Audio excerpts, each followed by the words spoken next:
With the announcement last week of a consultation on decriminalizing non-payment of the license fee, ministers boycotting core programs following accusations of bias, and veiled threats from the government about its potential demise, fans of the BBC would be forgiven for thinking that their treasured broadcaster is under attack. But by framing this as a culture war, does the government risk undermining the case for BBC reform? There is no doubt that the BBC has some institutional political biases. Show me a public sector behemoth that doesn't, but it appears to some that the Conservatives are enacting a vendetta against a media outlet with which they disagree.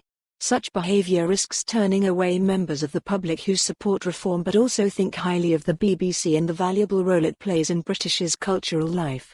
Thus moves to fully privatise the service and suggestions of content supported by adverts are met with horror. Only 25% of Brits want a privatised BBC, whereas 58% prefer public sector ownership. Yet at the same time, 74% want to see the licence fee abolished, with young people more in favour than older generations, but a majority in support overall. How to square the circle? Crucially, the case needs to be made that reform is in everyone's interests.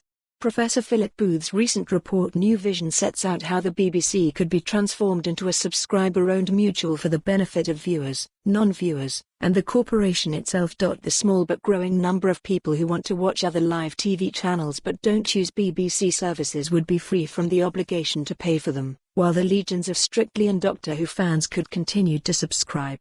Freed from the restrictions currently placed upon it as a public service broadcaster, the BBC could create tiers of membership, including those who only watch on mobile devices and those watching overseas. The new BBC could decide to offer cheaper rates for over 75s or under 25s, for example, and one-off fees for temporary or partial access.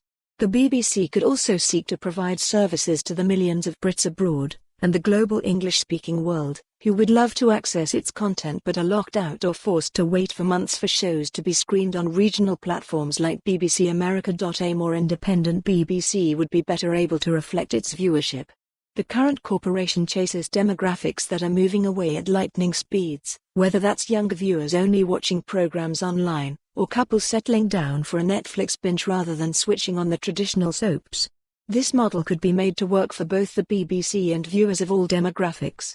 So instead of focusing on the broadcaster's perceived biases, proponents of reform would do better to highlight the unfairness of people paying for more. On this story, visit the news article link.